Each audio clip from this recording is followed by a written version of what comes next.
So, now that we've arrived on Mr. Musk as a vampire, okay, do you understand that vampirism is symptomatic of illness? It's not actually symptomatic of an identity. So, um, let's work on that one, okay? If you have the flu, you're not the flu, okay? The flu came to you and gave you some troubles, and you had to sort it out. So, um, let's put things into proper context. It's an illness. It's not a um, um, like an actual identity. Okay, so let's deconstruct the illness that he's got. He's already done it with lots of videos. He's a bit of an attention seeker. It's all about adulation and stuff like that. He needs to be seen as the expert and the solver of all the problems and stuff like that. And so, to be fair, he's not the only person in world history that's had that problem. Um, Depends where it's coming from. Sometimes people find that they're solving lots of problems because they've got lots of problems. Some people find that they're solving lots of problems because they feel such a strong sense of compassion or something like that, and they're upset that all the travesties are going on. They just have to do something about it. They're really sick of it, you know. They want to make sure everything turns out right for everyone, so they become a bit meddly. And so that sort of meddling behaviour, is really is in the context of what you might call sort of like the fussy people. Okay, so we're the fussy meddlers. Okay, fussy meddlers is sort of like maybe an old school nurse or something like that from yesteryear. He's just accustomed to working, 100, like working 50 hours a week at the hospital. And they spend all day fussing over other people, checking their temperature and doing their stool charts and seeing all these sick people and feeling terrible for them, and feeling relieved when they go home happy and healthy, and devastated when they don't. Um, this sort of lifestyle takes its toll on the nurses after a while. They become a bit confused because um, when their personal life, there's supposed to be some kind of distinguishment between your professional and your personal life. Okay, so let's start with that particular issue. I'm not saying nurses are vampires. It's more we're dealing with a symptom called meddling. Okay, meddling is both a symptom of control behaviour. In the case of some individuals, and others, it's called fussing. We're trying to tell the difference between meddling and poking your nose in someone else's business and just fussing. Um, in the case of old school nurses, they're fussing. They have the distinguishment between the private and the personal life is quite difficult. They got this habit of taking people's temperatures and things like that. So sometimes their relatives get a little bit of the old patient treatment. They might wind up finding themselves in the cold end of a thermometer. Um, and being told roll over, or something like that, or no, that's made up. Don't talk about it, or being over medicalised or something like that. It's a consequence of the habits of the nurse or the doctor in question, spending too much time at the hospital and starting to perceive their private life sometimes through that lens. So their parental or their grandparent or their aunt and uncle duties might be through that lens potentially. And so the sort of pathologisation and medicalisation of other people becomes part of their fussing behaviour. And so you could probably see an example of that in the character Leonard Hofstadter in Big Bang Theory. So his mother is a character who is overvalues her status as someone with academic degrees and plays that stereotype. I mean, in truth, people with academic degrees are not really like that at all. And they do value their degrees, but they don't actually, like, really turn their nose up at other people. It's just a skill set. So that particular character sort of represents something that's a bit sort of obnoxious and sort of paints the crapidemics in a poor light. But what the light also portrays is or the story that it portrays is the story of someone who's pathologizing their son, seeing their son too much through the lens of Freudian psychoanalysis, rather than seeing him as a person. As a consequence, he became emotionally stunted and a little bit annoyed and stuff like that, which of course she kept putting into some kind of theoretical construct, which annoyed the fucking crap out of him.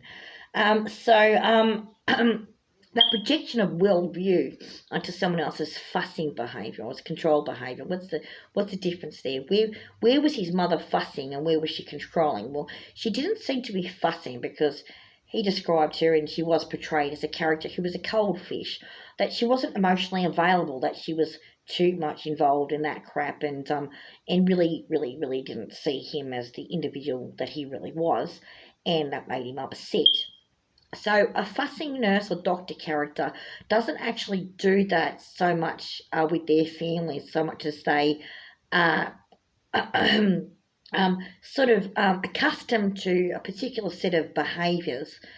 So when they encounter, say, an illness symptom in one of their relatives or friends, they might try and perceive it through that lens because that's their skill set. Whereas Len Hofstadter's mother was clearly doing a pathological version of that called control behaviour.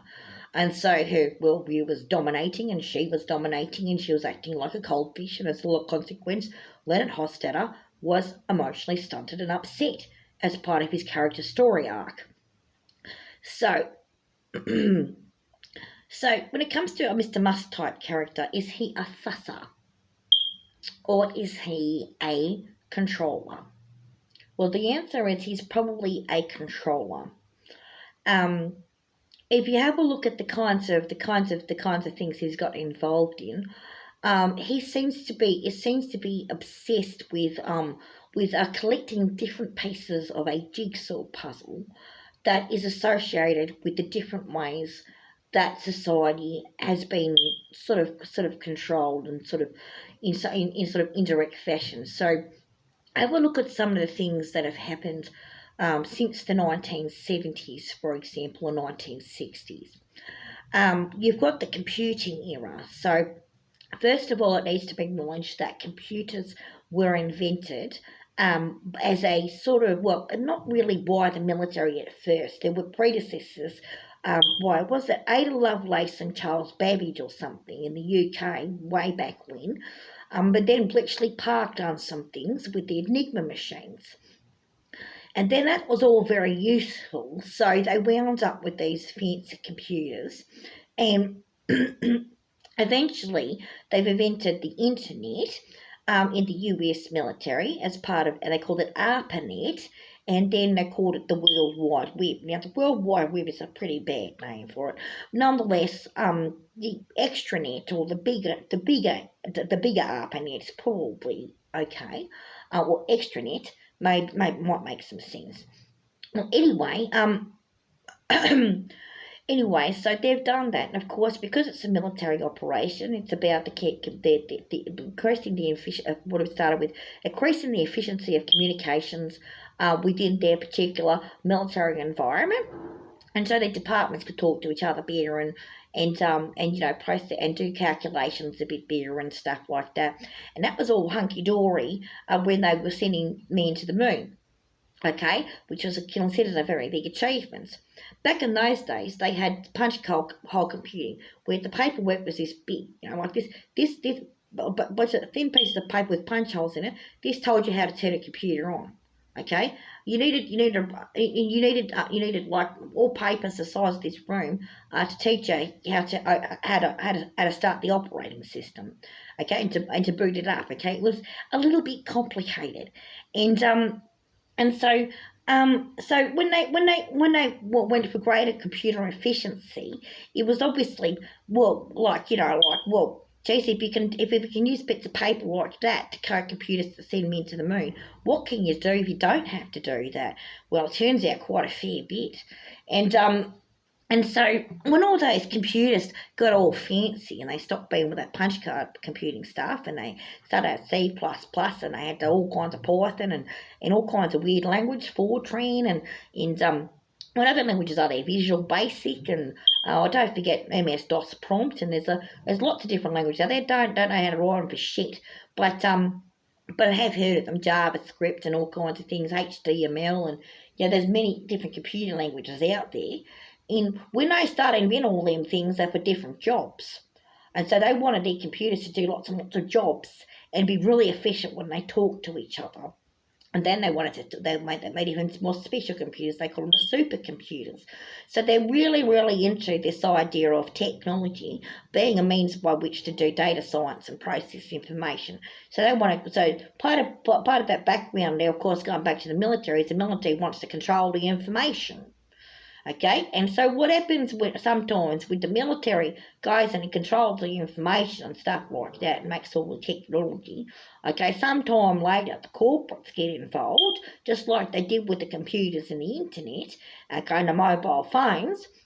And then what happens is those people, they wind up selling them to people for a pretty penny, and that then turned further as technological advancement because they use the money from the sales to make more technology.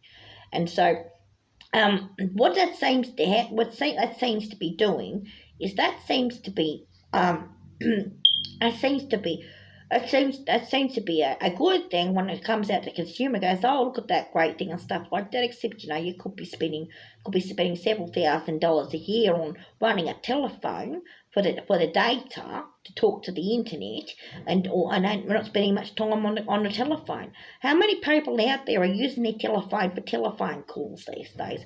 Bugger all, okay? You're probably using Facebook Messenger or WhatsApp or something like that. Okay, so you're not even using telephones to have telephone conversations with people. You just send a quick SMS to someone else and they go, what the fuck are you on about? And they annoy you. Okay, because whatever crap was passing through your head made sense at the time and they don't know what you're bloody talking about. Okay, so it's sort of there's sort of echo chamber politics of talking at each other is associated with the technology, and it's not really connecting people, it's almost disconnecting them. And so maybe that's sort of really what you see behind that. It's a kind of almost predatory grooming coming from the military and the corporates to try and get people conned into some kind of scheme that they can't see, where they got these trinkets that make them think they're all talking to each other and all connected up. But actually they're not really doing that at all. They're operating on some kind of principle where they're not actually, they're not doing that. If you sit at a cafeteria with your friend and your friend spends more time making liking comments or posts on Facebook and saying, oh, did you see what so-and-so did on Facebook? It's like, well, what's the bloody point? Okay, the purpose of going to the cafeteria is so you're not on Facebook. The purpose of Facebook is perhaps what you do because you're not at the cafeteria. Okay, they're two different spheres of communication. And the substitute of the social media, okay, is not actually a genuine salve for the loneliness that gets generated by modern life. And so those trinkets they've given people have a different purpose, don't they? It sounds like they've been used to trick people into moving away from each other, to go into spheres where they're not really talking to each other at all, where they're looking at the TV and the computer and they're not talking to each other. And so when that happens, probably that makes people codependent on their products. And when they're codependent on their products, who's the controller? Okay, it's not the consumer, it's not the customer, okay, it's not the person who's using this device to talk to you on YouTube. Now it's not even YouTube user watching it, okay, it is Mark Zuckerberg and his team of CEOs. It is Mr. Elon Musk type characters. It's Jeff Bezos. It's Larry Fink. Okay, it's David Sachs and Sam Altman. It's Peter Thiel. It's their equivalents in China and Russia and NATO countries. Okay, those people are doing all these different jigsaw puzzles, which are controlled behaviours. If you have a look at the stories, that's what they're doing. And they even groups them as friends and have been since university. And that's a troubling cartel behaviour. Okay, if you've got a small group of friends who own the satellites that control all the phones, and they can launch a rocket into outer space and put a satellite in zap phones or zap satellite dishes or start mucking about with the other satellites or whatever they're doing, okay? You don't know who they're breaching the space treaties or whatever else, and they're all taken over or involved in their Star Wars things program or whatever it might be, and that same group of people is doing a Palantir where they got a or like some kind of artificial intelligence orb or something that like their Saruman from Lord of the Rings. Okay, that's creepy as shit. Okay. And they're also friends with some Larry Fink arsehole who's got Aladdin software to crash the stock exchange because I probably call the thieving software. Like, they're not even hiding what they're doing when they do it. Oh, Palantir, Aladdin. Like, they're making it obvious that they're doing scams on freaking people. And so what scam are they doing on people? Okay, they gotta control you from up high. They can control you with the technology. They make you dependent on the technology. Okay, and what they're doing there is they're scamming you. That's control behaviour. That's not fussing over the population for their well-being behaviour. That's control behaviour. That's making you dependent on yet another authoritarian superstructure. That's saying you can't go to your banking or your postage without having an email address from Google. That's saying you can't be going to the government to get your pension unless you have a mobile phone telephone number. So there's all these people without mobile phones are there who struggle to get things like NDIS support, or they struggle to get things like Centrelink or something like that, or someone to help them out. Well, why should they be worried about that for? If they don't want a telephone, if they don't want a mobile phone, they're allowed to. Okay, they should be allowed to go down to the payphone box. They should be allowed to go use a landline if they want to, or maybe just go down to the post office or the office and have a talk to someone if they feel the need to. Okay, so this sort of situation where people have been struggling to be able to get basic functions of their lifetime without having mobile phone technology, without being hooked up to their great big effing machinery, without spending, $6,000 a year on data and whatever else, and not even a single phone call is made half the time anyway, except mainly to dial a pizza or a cab. It's really